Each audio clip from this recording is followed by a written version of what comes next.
नमस्कार, मी सुमित शंकर सावंत आणि तुम्ही पाहताय TV9 मराठी न्यूज टॉप 9 या बुलेटिनमध्ये तुमचं स्वागत। सुरुवातीला आपण दिवसभरातल्या मोठ्या टॉप 9 आदी बातम्या बघूयात। मनोज जरांगे दुपारी 12 वाजता मराठा समाजाची निर्णायक बैठक घेणार। माझ्या विरोधात काय षडयंत्र सुरू आहे ते सांगणार आहोत। अजय बारसकरांच्या गंभीर आरोपांनंतर जरांगे पाटलांचा हा इशारा। पाडबळे म्हणून तो नाटक करायला लागलाय, त्याला थांबवा नसता ते तुमच्या जीवावर करतोय असं इकडे येऊन सांगायला लागलाय।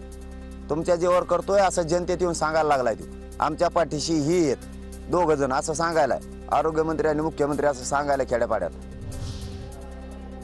अजय बारसकरांची आज सकाळी 11 वाजता एक पत्रकार परिषद। आज अनेक सत्याचे बॉम्ब फुटतील, मोठे खुलासे करणार अजय बारसकरांचा जरांगेंना हा इशारा आहे।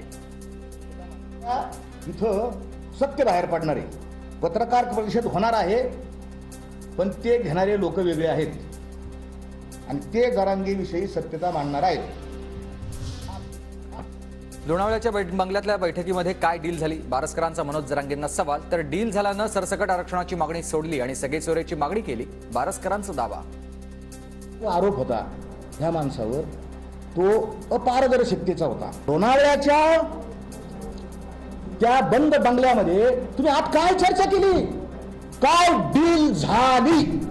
लोणावळ्याच्या सभेमध्ये आतमध्ये जी गुप्त मीटिंग झाली ना बंद दाराच्या आड, त्याच्यामध्ये सरसकट शब्द सोडून दिला। माझ्यासह जरांगेंची ही नार्को टेस्ट करा, बारसकरांची मागणी। स्वतःला पारदर्शक म्हणतात, मग टेस्टला सामोरं जा। नार्को टेस्टसाठी बारसकरांचं जरांगेंना हे चॅलेंज। सरकारचं ऐकून मराठ्यांना संपवायला निघालेत भंगार लोकांना उत्तर द्यायला मी मोकळा नाही, जरांगे पाटलांचं अजय बारसकर यांना हे उत्तर। त्याचे असले भंगार लोकांची उत्तर द्यायला मी मोकळा नाही। मला राज्यात इथं मराठा समाजाचा निर्णायक लढा आहे, याला न्याय द्यायचे। सरकारचं ऐकून मराठा संपवायला उगाच निघालो होतो विनाकारण, काही कारण नसताना त्याला सगळं कारण त्याच्यावर उत्तर द्यायला मी मोकळा नाही। माझ्या समाजात खूप लोक आहेत त्याला उत्तर द्यायला। मनोज जरांगेंवर पुण्यात 420चा गुन्हा दाखल, हिंमत असेल तर अब्रुनुकसानीचा दावा कर, मी कोर्टात पुरावे देतो। अजय बारसकर यांचं जरांगेंना खुलं आव्हान। एखाद्या माणसाकडे एवढे पैसे कसे येतात? कोणाला गुतावलं? माझ्यावर आरोप केले, संभाजी राजांच्या नावाखाली पैसे खाल्ले आणि तुझ्यावर 420चा गुन्हा दाखल आहे पुण्याच्या डिस्ट्रिक्ट कोर्टात।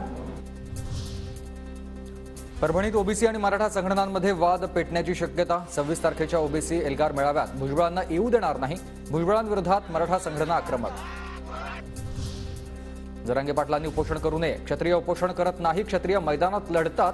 जरांगेंना लढायची असेल तर त्यांनी रस्त्यावर यावं, बच्चू कडू यांचं जरांगेंना आवाहन।